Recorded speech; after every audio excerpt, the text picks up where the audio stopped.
It's arguable whether any other strategy is better for improved all round health than exercise. It's cheap, safe when you know what you're doing, very accessible, and improves many aspects of health, like can be seen here. But above all, maybe the most sought after one is weight loss. Yet, despite how questionable this may sound at first, today we are going to put forth our argument as to why you actually shouldn't exercise for weight loss, at least in the short term. But first, as always, please take note of our disclaimer. To begin, we want to be clear that this advice isn't for everyone. We're aware that many of you simply need exercise for your mental or physical health. At the same time, we know that a good deal of you will already be in the habit of it regularly. So we're definitely not suggesting here that everyone should just forget about their health to concentrate on weight loss alone, or to break a great exercise routine they have going that has probably taken them months if not years of trial and error to implement successfully into their lifestyle. Instead, this video will be targeting those of you who've either never exercised before or been away from exercise for a considerable amount of time and are only thinking about taking it up again soon for weight loss without any motivation for its alternative benefits. And we aren't proposing never to go back to it again either, just to prolong it by a month or two after starting your weight loss diet. Before we list our reasons as to why though, we need to show you why you can still be successful in dropping down a clothes size during this time without exercise. To achieve weight loss, you'll have heard that it requires burning more calories than you consume regularly. While this is true, two misconceptions arise from this rule commonly. The first is that exercise's effect on weight loss heavily outweighs nutrition, when in actuality, it's the other way around.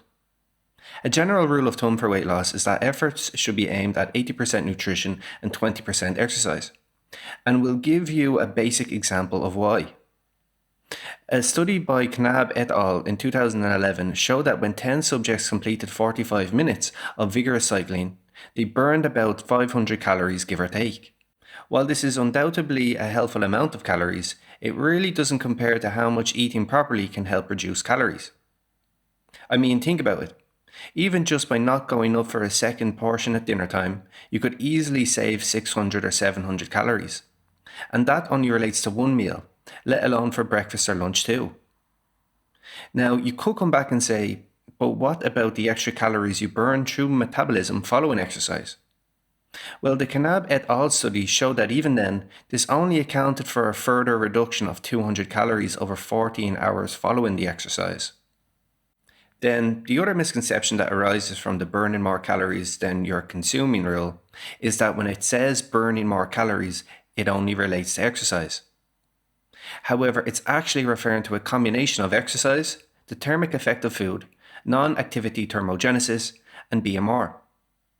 In fact, you can see from this graph that when it comes to our overall daily calorie expenditure, exercise comes in with only about 10%, for the ones who do exercise, that is.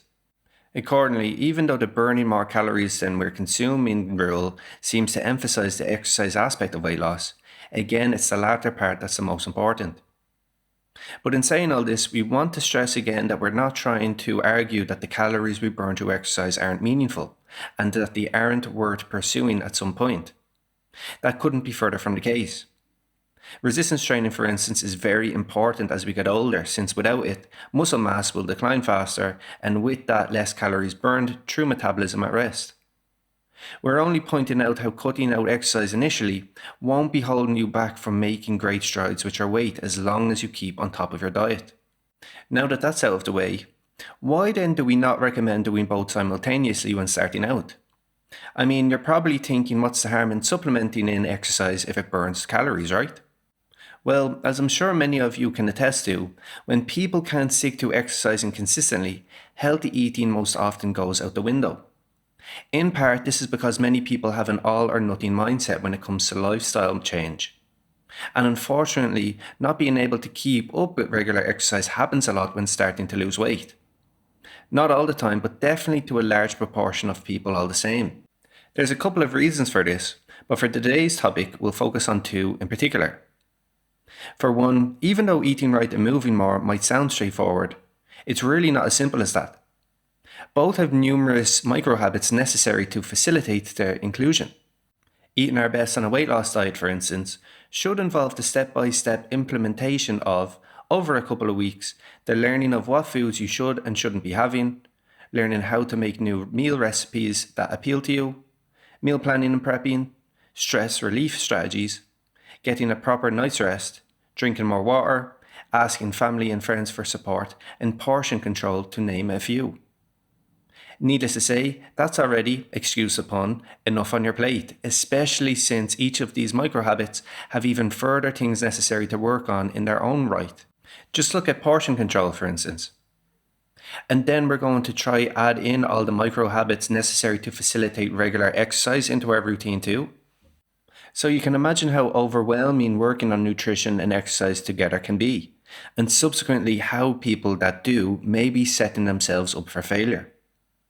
But on the other hand, if we put off working on the latter for a while, we'll be able to double down on the nutrition micro habits, making the likelihood for success that much higher. In addition, when we do eventually get to the stage where including exercise is feasible, it'll be so much more easier to do, and we might even have added motivation towards it after having some success nutritionally. On a side note, if you are interested in undertaking our evidence-based and results-backed personalised Plato weight management program, please click the link in the top right-hand corner of the video or follow the link in the description. Moreover, the second thing that can get in the way of people keeping up with exercise is, excuse the pun again, running into an injury, which is especially likely for many dieters since weight gain has been shown to increase your likelihood of many musculoskeletal disorders. For instance, obese persons are at an increased risk of 560% for plantar fasciitis, 190% for general tendinopathies, 136% for low back pain, and also at an increased significant risk for shin splints. Of course, whether you start exercising when you begin your weight loss or after the first month or two of it, all this risk definitely isn't going to be resolved. However, at least in the unfortunate circumstance that it does happen for the latter, you won't take such a big hit motivation-wise towards your diet and potentially give up, as you'll already have had some time and experience to establish proper footing with it. Lastly, it's also worth pointing out that exercise has been shown to worsen dietary adherence too. One study by King et al. In 2012 suggests that in response to exercise, many will increase their frequency of eating, selection of larger portions, and the number of calories they're consuming from meal to meal. I mean, I don't think you'd have to think that far back to the last time you rewarded yourself after exercise with fatty foods or dessert, which probably had about twice the number of calories you burned, to see that this is true. So doing both together when setting off on your weight loss endeavours will probably make developing the nutrition micro habits that much more difficult. Do you agree or disagree with us on this? We'd love to hear from you in the comments section down below. Additionally, if you're new here, make sure to like and subscribe to our channel. So that has been our video. Thanks for watching, and I'll see you next time.